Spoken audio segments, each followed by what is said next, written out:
Saudara-saudara yang saya kasih dalam Tuhan Yesus Kristus, pernah shopping ke mall, saudara? Sering kali ya. Saudara, ketika saudara shopping, apa yang kira-kira Anda lakukan ketika masuk ke sebuah toko? Kira-kira apa, saudara? Kalau saya sih jarang shopping, saudara. Ya, tetapi kalau saya mau pengen belanja atau membeli barang, yang pertama yang saya lakukan adalah melihat barangnya. Kalau barangnya saya suka, yang kedua apa, saudara? Harganya. Pada umumnya kan gitu, lihat barangnya, kalau tertarik, lihat harganya. Kalau harganya nggak cocok dengan kantong, lihat lagi barang yang lain. Kan begitu, saudara. Itu menunjukkan apa, saudara? Menunjukkan apa itu? Harga sangat menentukan kualitas, saudara. Jadi kalau ada barang saudara Nike 15.000, udah jelas itu saudara bukan Nike. Ya, kalau saudara punya sepatu Adidas 25.000, itu bukan Adidas, saudara. Dan banyak orang Kristen, saudara, tidak menunjukkan kualitas dari harga yang dia punya. Di mana-mana, saudara, walaupun bukan barang yang bermerek, barangkali nggak ada mereknya, saudara, tapi kalau harganya mahal, maka sangat dijamin kualitasnya juga mantap, saudara. Saudara tahu, harga dari keselamatan kita itu mahal. Mahal, saudara. Jangan pikir keselamatan kita itu gratis. Enggak. Mahal harganya, saudara. Kita terima memang anugerah. Kita terima memang cuma-cuma. Tapi jangan pikir karena cuma-cuma harganya jadi nggak seberapa. Mahal, saudara. Jadi kalau keselamatan kita itu mahal dan ketika saudara menerimanya secara anugerah, maka kualitasnya pun akan terlihat, saudara. Makanya saya tidak percaya ada orang Kristen yang sungguh-sungguh berkata Kristen, tetapi kualitas hidupnya tidak memperlihatkan harga mahal dari kekristenan itu. Jadi menjadi orang Kristen itu tidak murah, saudara. Tidak murah. Ada harga yang harus kita bayar. Harga apa itu? Markus 10 ayat 17 sampai 27. Markus 10 ayat 12 sampai 17 27. Saya berharap dengan ayat-ayat ini, saudara, kita memperlihatkan kualitas dari orang Kristen itu, karena memang mahal, saudara. Saya akan bacakan untuk kita semua, demikian firman Tuhan. Pada waktu Yesus berangkat untuk meneruskan perjalanannya, datanglah seorang berlari-lari mendapatkan dia sambil berlutut di hadapannya. Ia bertanya, Guru yang baik, apakah yang harus perbuat untuk memperoleh hidup yang kekal? Jawab Yesus, mengapa kau katakan aku baik? Tak seorang pun yang baik selain daripada Allah saja. Engkau tentu mengetahui segala perintah Allah. Jangan membunuh, jangan berzina, jangan mencuri, jangan mengucapkan saksi dusta, jangan mengurangi hak orang, hormatilah ayah dan ibumu. Lalu kata orang itu kepada Yesus, Guru, semuanya itu telah kuturuti sejak masa mudaku. Tetapi Yesus memandang dia dan menaruh kasih kepadanya, lalu berkata kepadanya, hanya satu lagi kekuranganmu. Pergilah, jualah apa yang kau miliki dan berikanlah itu kepada orang-orang miskin, maka engkau akan beroleh harta di surga. Kemudian datanglah kemari dan ikutlah aku. Mendengar perkataan itu, ia menjadi kecewa, lalu pergi dengan sedih sebab banyak hartanya. Lalu Yesus memandang para murid-muridnya di sekelilingnya dan berkata kepada mereka, alangkah sukarnya orang yang beruang masuk ke dalam kerajaan Allah. Murid-muridnya tercengang mendengar perkataan itu. Tetapi Yesus menyambung lagi, anak-anakku, alangkah sukarnya masuk ke dalam kerajaan Allah. Lebih mudah seekor unta melewati lubang jarum daripada seorang kaya masuk ke dalam kerajaan Allah. Mereka makin gempar dan berkata seorang kepada yang lain, jika demikian siapakah yang dapat diselamatkan? Yesus memandang mereka dan berkata, bagi manusia itu tidak mungkin, tetapi bukan demikian bagi Allah. Sebab segala sesuatu adalah mungkin bagi Allah. Mari kita coba baca sekali lagi saudara, ayat yang ke 24 bagian B sama disambung 25 bagian B. Anak-anakku, 1, 2, 3. Anak-anakku, alangkah sukarnya masuk ke dalam kerajaan Allah. Lebih mudah seekor unta melewati lubang jarum daripada seorang kaya masuk dalam kerajaan Allah. Alangkah sukarnya. Dan memang benar saudara, terlalu sukar untuk masuk kerajaan Allah. Jadi nggak mudah sebenarnya. Tetapi Tuhan melanjutkan, sampai-sampai kan gempar itu para murid, kalau itu siapa yang mau diselamatkan katanya? Bagi Allah tidak ada yang mustahil. Saudara-saudara, banyak orang memiliki pemahaman yang salah tentang menjadi orang Kristen, saudara. Ada banyak orang menganggap bahwa menjadi orang Kristen itu gampang. Ada yang berpandangan bahwa kalau mereka sudah ke gereja seperti kita hari ini, saudara, kalau sudah membaca Alkitab, sudah berdoa sebelum makan, dan sudah makan barangkali, atau ada orang mungkin memakai kalung salib, namanya, mohon maaf ini ya, kalau adanya sama, Marta, Maria, Lukas, Yakobus gitu kan. Kalau sudah namanya berbau Kristen atau berkecimpung dalam kegiatan-kegiatan Kristen, sudah otomatis menjadi Kristen, saudara.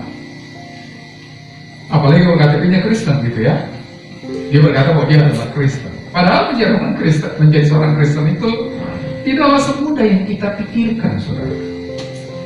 Seperti apa dikatakan oleh Tuhan Yesus tadi ya, anak-anakku, alangkah sukarnya masuk kerajaan Allah. Itu saudara. Jadi Yesus berkata begini, gak semudah yang kamu bayangkan. Dan memang terlalu menggampangkan orang Kristen sekarang. Kamu udah ke gereja, kasih persembahan, kasih perpuluhan, ya sudah selesai. Walaupun dari mana asal dari persembahan dan perpuluhan itu gak penting. Itu saudara yang saya kasih dalam Tuhan Yesus Kristus. Mari lihat seorang pemuda datang dengan kualitas yang luar biasa sebenarnya.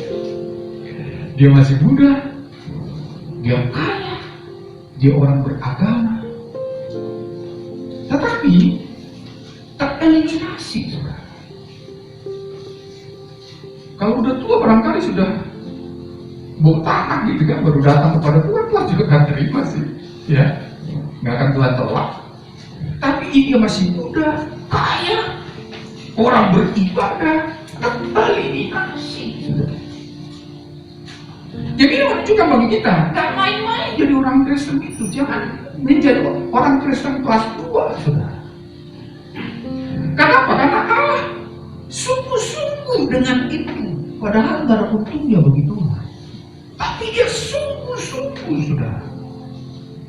Jadi kalau kita yang menerima keselamatan itu tidak sungguh-sungguh, berarti sebenarnya kita nggak menerima keselamatan itu, saudara. Saudara pernah dititipkan barang yang paling mahal? Teman saya Pak Bambang Sungkono, saudara, dia pergi ke Israel, dititipin sesuatu, berlian, saudara. Ada orang dulu pergi ke Israel, beli berlian di sana. Wow, saudara. Tapi memang dia nggak mau lagi kali ya, dia mau jual lagi, bisa, saudara. Paling berapa persen nanti dikurangi. Jadi karena tahu Pak Bambang ini mau ke Israel lagi, dititiplah barang itu, tolong Pak jual ini ya, katanya. Kalau saya jual di sini terlalu banyak potongannya, kalau dijual di sana masih berharga. Dititipin Saudara tahu kan nggak kalau bapak? Waduh, kemana-mana itu aduh, tidur di peluk, kemana-mana, ngapa? Ke toilet pun dibawa, saudara. Kenapa? Mahal harganya, nggak sembarang ditaruh, saudara. Jadi kalau kekristenan itu mahal, berarti akan terlihat dari kehidupan kita menjalani kekristenan kita. Makanya kenapa agama lain terlalu meremehkan orang Kristen, saudara? Kenapa? Terlalu menggampangkan jadi orang Kristen itu. Udah terimanya juga gratis, hidupnya juga sembarangan. Bunuh orang gampang, nyuap sana nyuap sini mudah. Nggak usah jauh-jauh, saudara, lihatlah di jalanan kita sekarang. Terlalu mudah, terlalu gampang.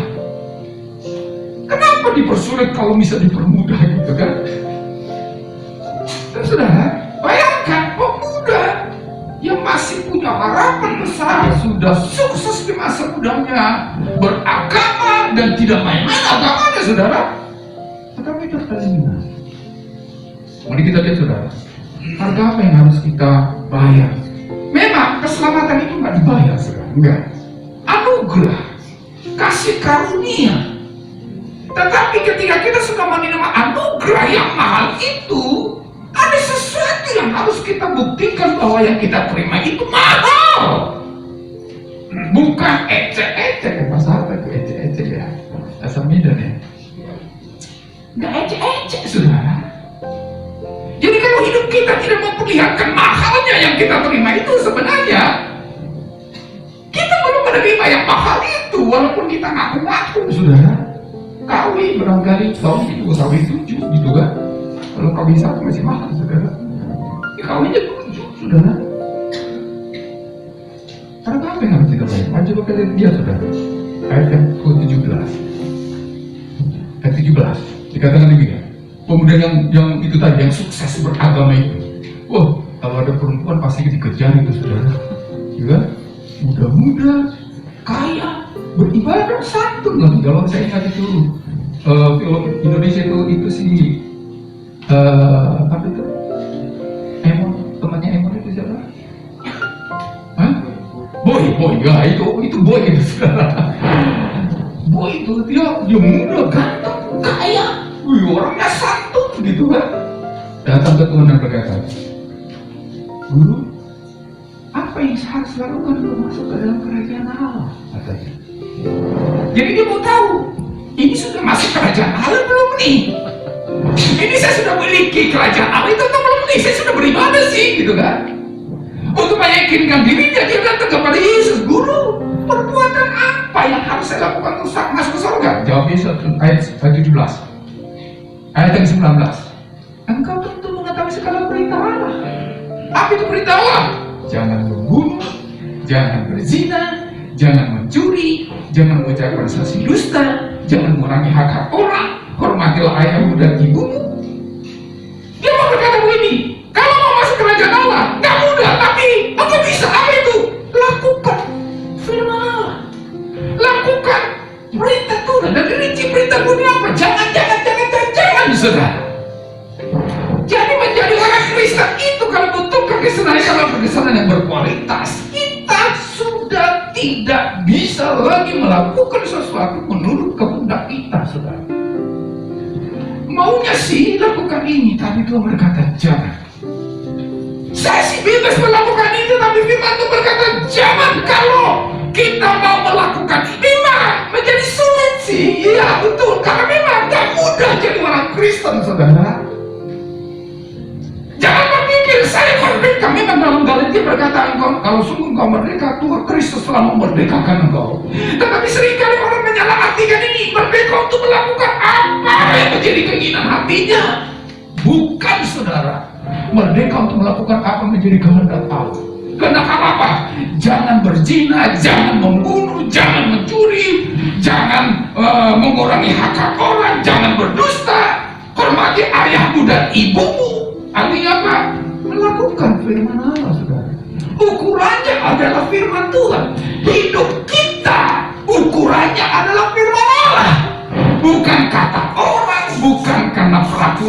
peraturan dunia ini, karena seringkali peraturan dunia ini sangat bertolak belakang dengan firman Allah. Makanya akan sangat ragu saya melihat orang terlalu menggampangkan sesuatu, saudara, padahal dia tahu itu langkah ini. Guru, apa yang saya mau lakukan? Tuhan berkata, jangan, dan jangan. Kenapa Tuhan berkata jangan? Karena itu bukan lagi sesuatu yang pantas kita lakukan pada suatu kita berkata Kristen, saudara. Bukan nggak boleh, saudara, bebas. Tapi Tuhan berkata jangan. Maukah kita tunduk dan taat? Loh, kalau begitu saya jadi susah loh. Memang menjadi Kristen itu gak gampang, saudara. Karena mahal harganya. Jadi kalau ada banyak orang hari ini menggampangkan firman Allah, langgar sana, langgar sini karena keinginannya, maka sesungguhnya saya mau berkata dia belum Kristen, saudara. Jangan-jangan yang dipegang itu adalah Kristen kawin, saudara. Bukan yang Kristen original. Kristen yang original, harga menentukan kualitas, saudara. Kualitas menentukan harga. Kalau yang kau pegang itu adalah sesuatu yang mahal, maka akan terlihat dari kualitas hidupmu, saudara. Saya tidak tahu sepatu apa mereknya yang Anda pakai, tetapi berapa harga yang Anda kenakan untuk sepatu Anda itu akan sangat menentukan kualitas dari sepatu Anda. Gak mungkin yang 10 juta sekali pakai robek, enggak, saudara. Tetapi terlalu banyak orang Kristen hari ini, enggak apa-apalah. Tahu juga besok ada pengampunan dosa. Setiap minggu gereja itu ada pengampunan dosa. Setiap hari kita bisa datang untuk minta ampun sama Tuhan. Betul, saudara, betul. Allah itu punya anugerah yang tak terhingga. Tetapi kualitas hidup kita akan sangat menentukan kekristenan kita, saudara.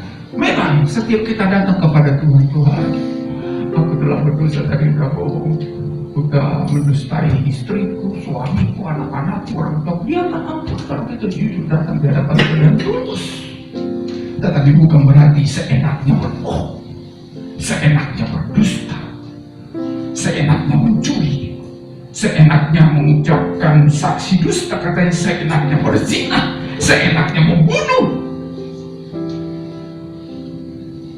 Dunia barat itu terlalu gampang. Kehidupan sosial, kan? Baru ketemu, besok udah diranjang, saudara. Baru ketemu di jalanan, besok udah diranjang. Bagaimana kualitas kekristenan seperti itu, saudara? Kenal juga belum, udah berakhir diranjang. Terus saudara yang saya kasih dalam Tuhan Yesus Kristus, harga yang harus kita bayar pertama adalah berjalanlah sesuai dengan firman Allah, bukan sesuai dengan kata hati. Bukan. Sulit? Ya. Susah, saudara. Makan. Apalagi berhadapan pada pilihan 1 dan 2 yang menggiurkan dua-duanya, saudara. Tetapi kita mau berkata, jangan, kata Tuhan, ya jangan. Karena alternatif, saudara. Terlalu sering kita bernegosiasi dengan Tuhan. Tuhan, kan ada teman saya belum pernah saksikan, ada teman saya, saudara, memang dia udah berumur 30 ke atas, perempuan, belum menikah. Ada orang jelas, orang yang memang udah jelas, saudara, pasti bukan orang Kristen. Dia lapor sama saya, bukan lapor lah, berita, Pak, doain dong, saya mau menikah. Oh, puji Tuhan, hari itu udah semua, karena dia kita doakan selama ini. Tapi jangan marah ya. Oh, marah, orang menikah dia didoain kok, dikasih tau kok marah. Tapi bukan orang Kristen.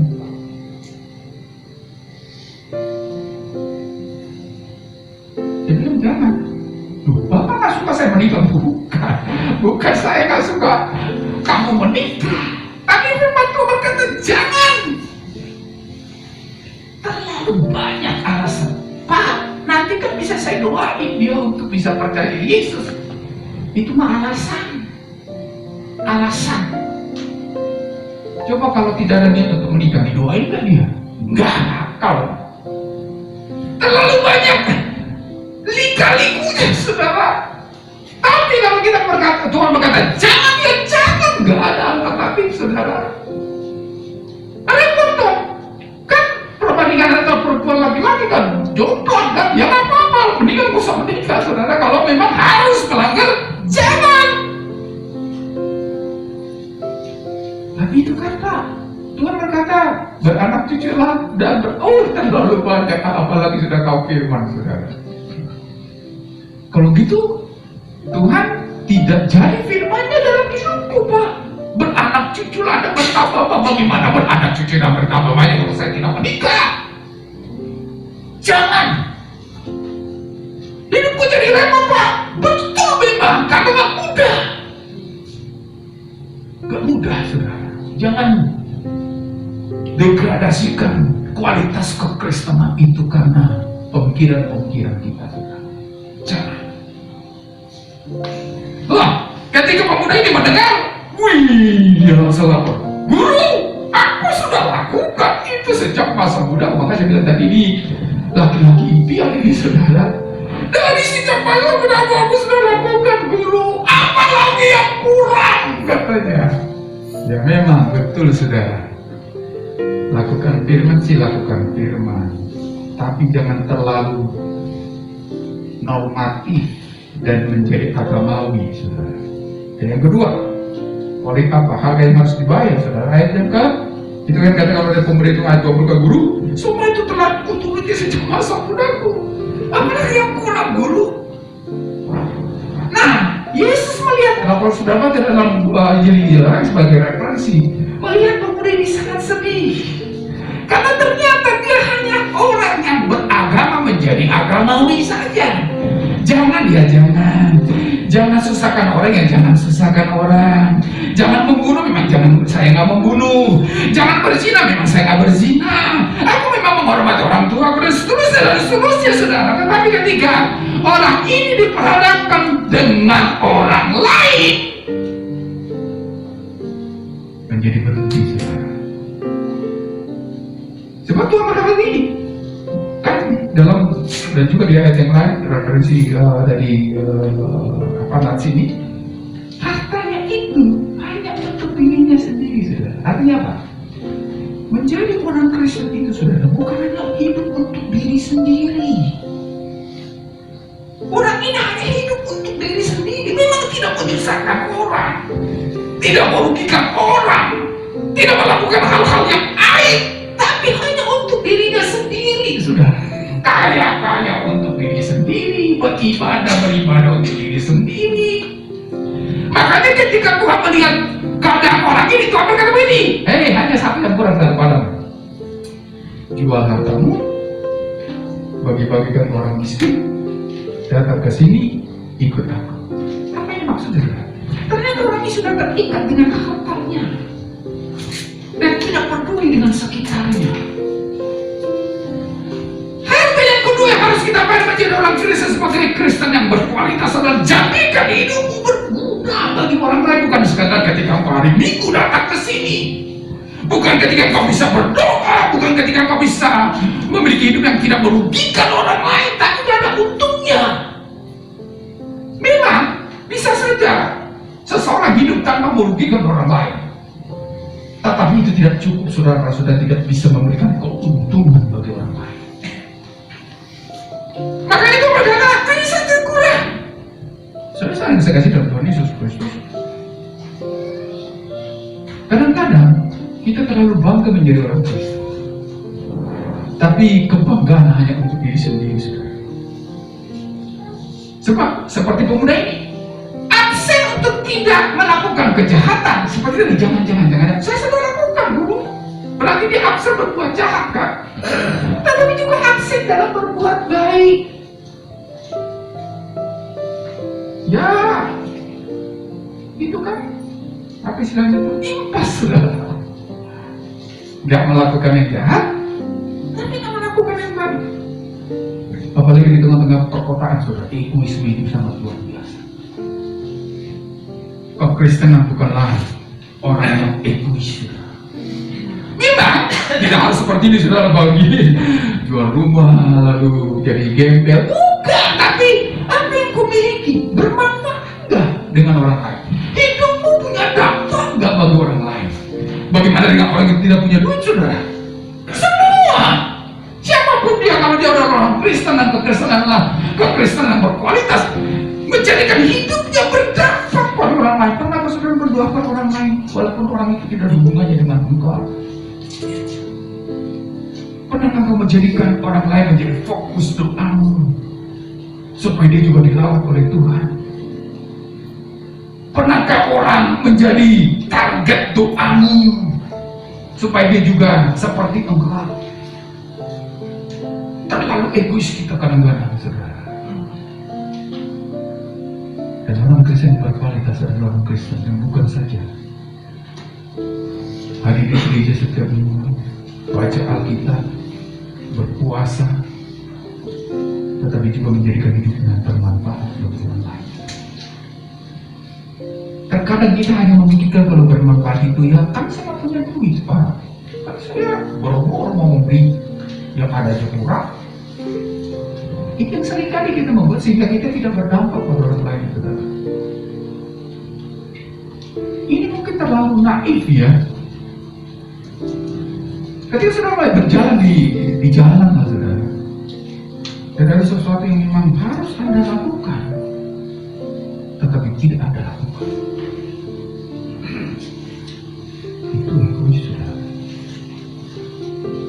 Egois. Saya seringkali mengajar, masih ada saya begini. Terkadang kita kalau sudah tahu firman, berdalih untuk tidak melakukan sesuatu karena firman itu jahat, saudara. Berdalih untuk tidak melakukan sesuatu karena firman itu, memang kan hakim itu kan cari celah kan dari hukum. Memang sepertinya nggak melanggar hukum, saudara, tapi cari celahnya di mana bisa menggagalkan atau membatalkan hukum itu. Itu jahat, itu saudara, jahat. Tetapi kalau kita sadar bahwa saya ini bukan hidup untuk diri sendiri, makanya Adam gak baik seorang diri, katanya. Bukan hanya pernikahan itu, saudara, tetapi Adam diorientasikan untuk berbuat sesuatu di luar dirinya sendiri, dimulai dari hadirnya Hawa, saudara. Jadi Anda gak kebetulan ketemu dengan siapa hari ini, gak kebetulan, saudara.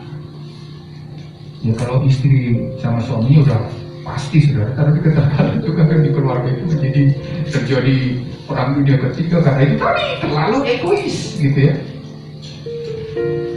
Jadi Yesus mengingatkan pemuda ini, tempatkan dirimu untuk sesuatu bagi orang lain. Jadi nggak kebetulan Anda kaya, nggak kebetulan Anda pejabat, nggak kebetulan toko saudara laris, gitu kalau punya toko, nggak kebetulan, saudara.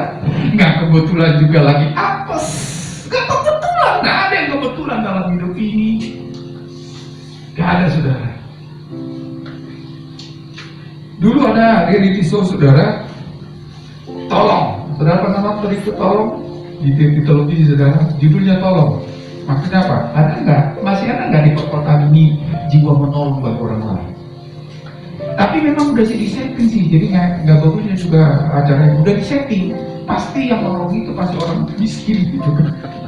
Udah di-setting. Ada orang yang mau jadi dia mau tolong, padahal dia bukan orang miskin. Nggak jadi. Ada alasan dia cari lagi yang lain. Dicarilah pembunuh, dicarilah orang-orang pengemis gitu ya. Tapi ada bagusnya juga, sudah. Satu saat saya melihat itu acara itu, seorang pengemis di lampu merah, tiba-tiba dia pergi ke warung makan Padang untuk beli makan siang. Udah jamnya kali ya, pengemis juga ada jamnya tepat makannya. Dia jam mungkin udah mau makan siang, dia pergi, sudah tinggalkan itu kelapaknya di situ, dia pergi ke rumah makan Padang. Dibelilah nasi bungkus, sudah.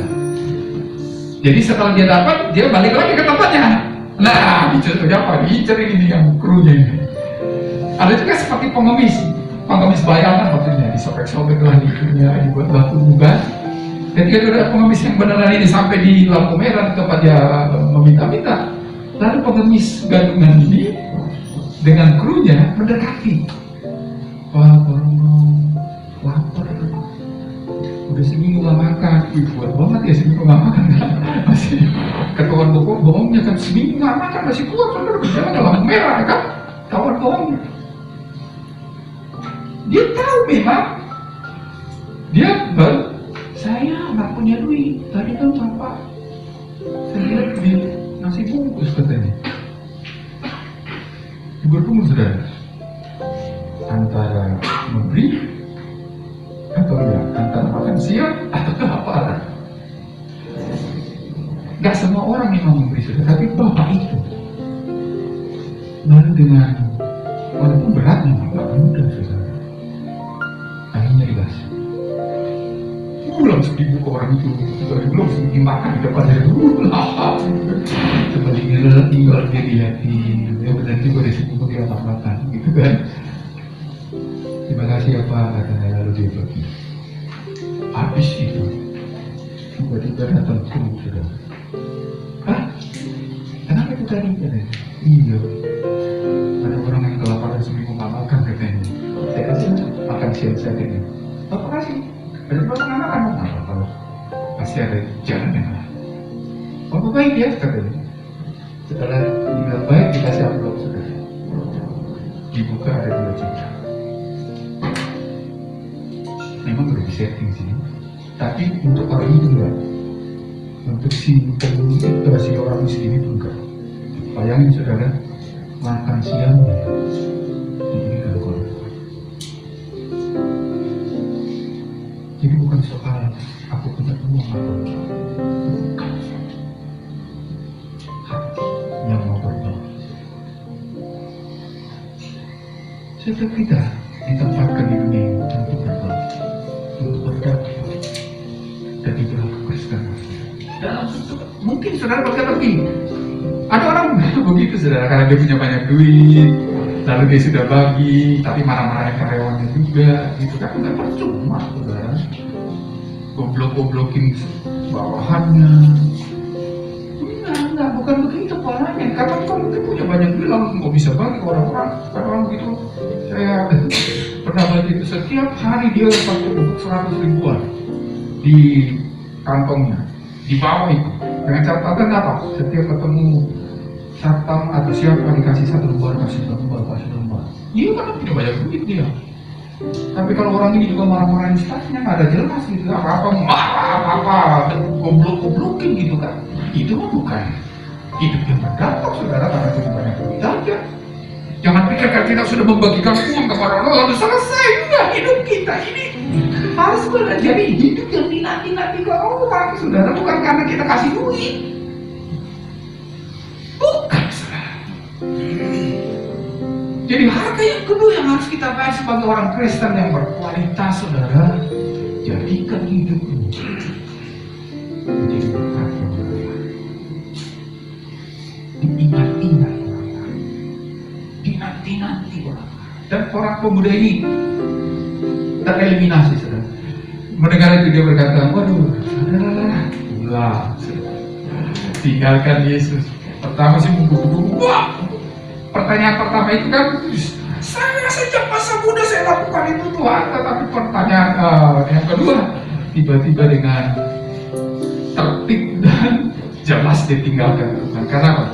Karena ternyata dia hidup hanya untuk diri sendiri. Saudara tahu, orang kaya itu bukanlah orang yang banyak mengumpulkan, saudara, bukan. Kaya sejati adalah orang yang banyak memberi, bukan soal harta. Itulah orang kaya. Jadi sebenarnya pemuda orang ini pencipta kita itu orang kaya ya saudara. Ada orang yang sudah seminggu gak makan, dia tadi pagi dia masih sarapan saudara. Tapi dia dengar ada seminggu orang gak makan, dia kasih saudara. Gimana nanti makan siang? Itu urusan nanti. Itulah yang dilihat oleh Tuhan Yesus ketika dia melihat orang-orang memasukkan persembahan di peti, persembahkan di rumah Allah. Yang lain memberikannya dengan kelebihannya kata Tuhan, tetapi janda itu memberikan dari kekurangannya. Ini udah miskin, pelit itu minta ampun gitu. Memang orang kaya itu terkenal pelit. Orang kaya itu terkenal pelit. Coba bayangin saudara. Karena saudara itu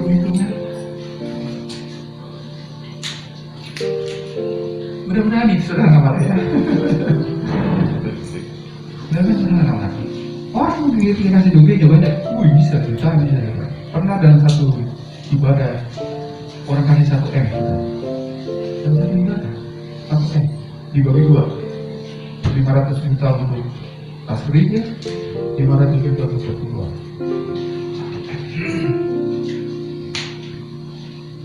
Tapi kan ada di si anu kan gitu kan.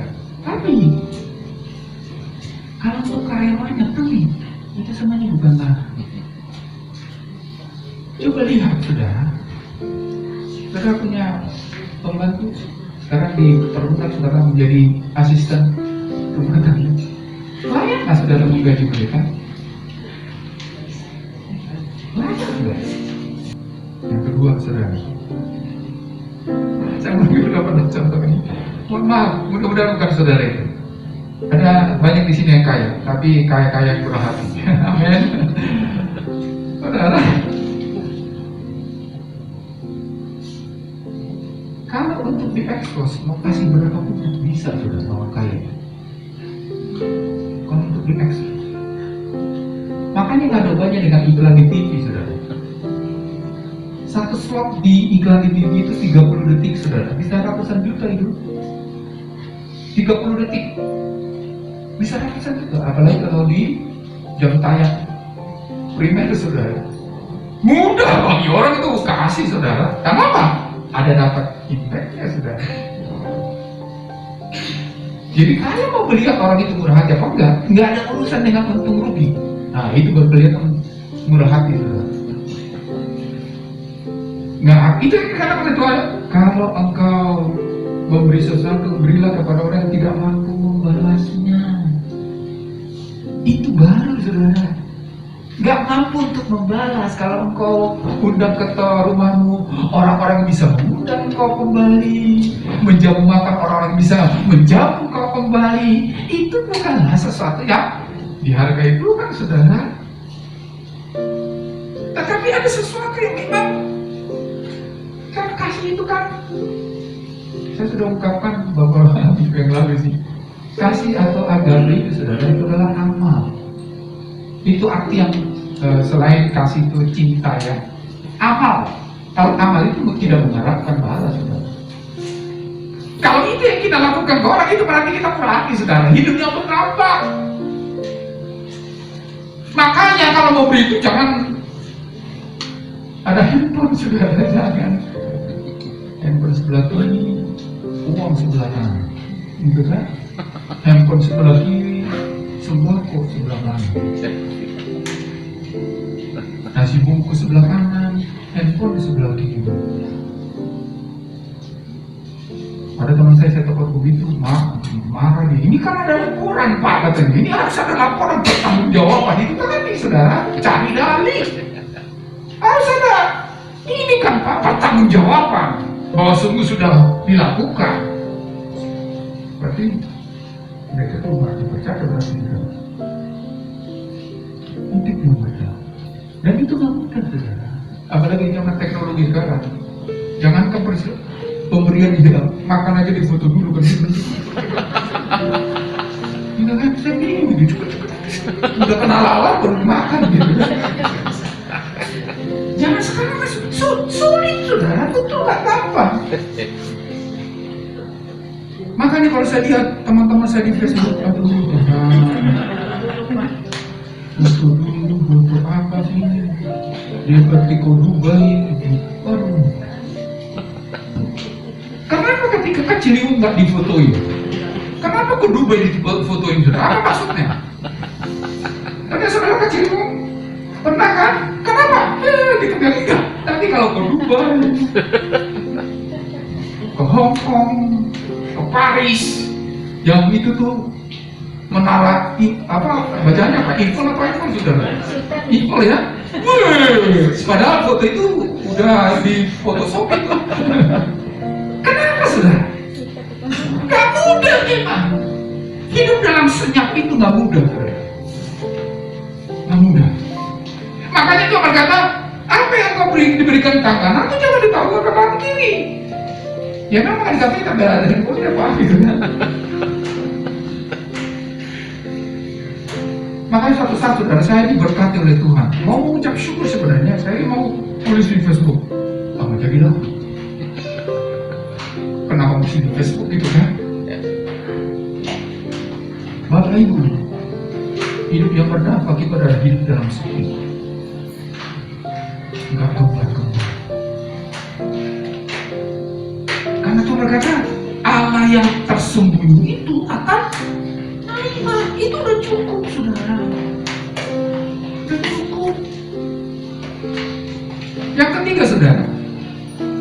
Ya, yang ketiga. Jadi hidup yang berdampak kakaknya. Dan itu gak mudah memang. Yang ketiga apa? Ayat yang ke-24. Coba kita sudah baca tadi. Anak-anakku, alangkah sukanya masuk dalam kerajaan Allah. Memang membaca ini orang pikir seperti para murid pada waktu itu kaget kan? Kalau gitu udah datang, sorry, goodbye gitu kan? Jadi perkataan Tuhan itu bukan berarti untuk menghalangi orang untuk datang kepada Tuhan, enggak. Untuk berjuang, saudara. Memang gak mudah. Itu maksudnya. Tuhan tidak menyembunyikan sesuatu, tidak. Memang gak mudah. Seperti lebih baguslah katanya seekor unta masuk ke lubang jarum katanya. Memang sesuatu mustahil itu. Tapi bukan jarum maksudnya seperti jarum peneliti ya, bukan. Ada di Timur Tengah itu namanya tempat yang itu lubang jarum, saudara. Jadi kalau unta masuk harus bebannya itu dikeluarkan semua, lalu dia nunduk untuk bisa lewat, masukin lagi bebannya. Susah. Yang turunin beban dulu, dia untanya menunduk, lalu kayak melangkah begitu, lewat, masukin lagi. Repot itu. Tapi masalahnya supaya bisa lewat ke sana harus seperti itu. Jangan bilang, ya udah, nggak bisa lewat, pulang aja. Enggak, saudara. Menjadi orang Kristen memang mudah, sukar. Tapi jangan karena sukarnya lalu berkata, nyerah Tuhan, nggak dapat surga nggak apa-apa. Berjuang itu yang ketiga harga yang harus kita lakukan. Menjadi orang Kristen ini jangan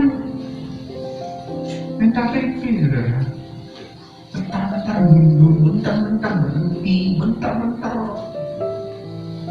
Karena memang Tuhan, kalau bentar-bentar Tuhan mundur lah sampai kita sampai sekarang. Aduh, udah diludahin kan, tak balik udah hidup gitu kan, repot kita, saudara. Berjuang terus, karena memang gak mudah. Bukan berarti gak akan ada orang mah. Bagi Tuhan tidak ada mustahil, tapi bagi kita harus ada sesuatu yang kita kerjakan. Melangkah terus, walaupun sulit, saudara. Lihat pendaki gunung itu, saudara. Gak ada pendaki gunung yang mudah, gak ada. Ada perjuangan, taruhannya nyawa, saudara.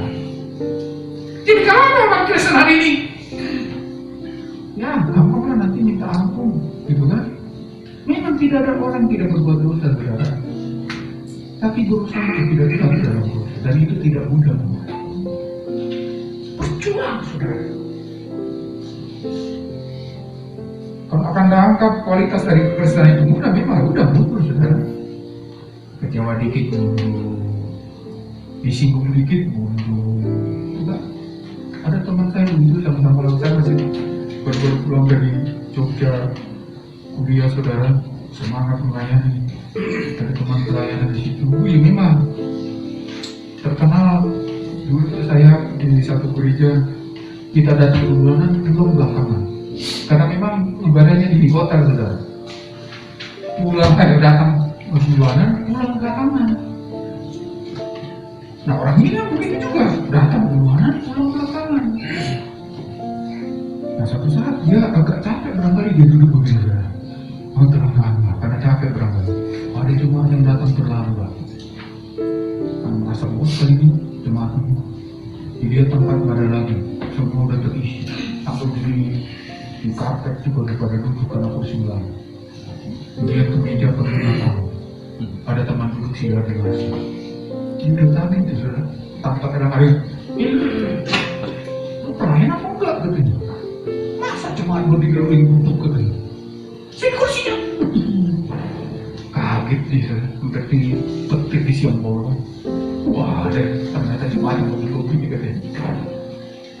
dikasih terpaksa benar, karena udah dimana-manain.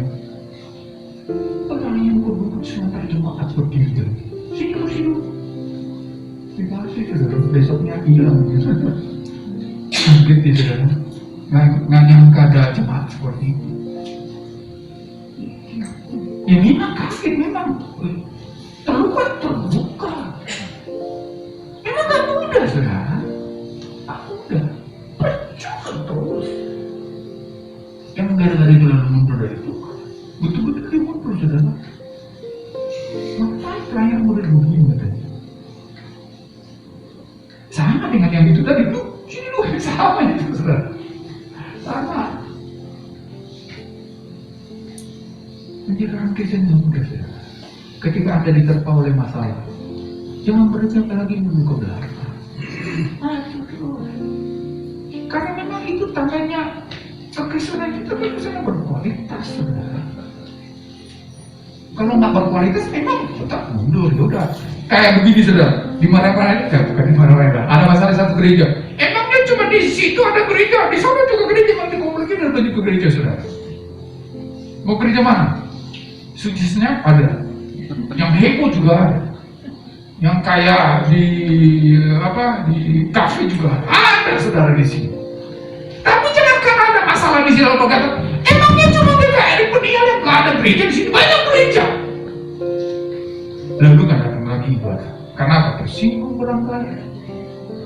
Bukan saudara, memang nggak mudah. Karena di mana gereja mana yang Anda pilih? Datang ada masalah juga di sana, nanti mutar semuanya balik lagi ke sini. Karena semuanya udah diputar kan. Di sebelah sini ada saudara, di situ ada, di sana ada, di situ ada, di situ ada, di situ ada. Balik lagi di sini, di sini. Kenapa? Setiap itu ada masalah ternyata. Balik lagi ke sini. Berjuanglah Bapak Ibu.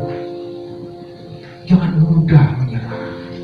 Karena memang kekristenan itu nggak mudah.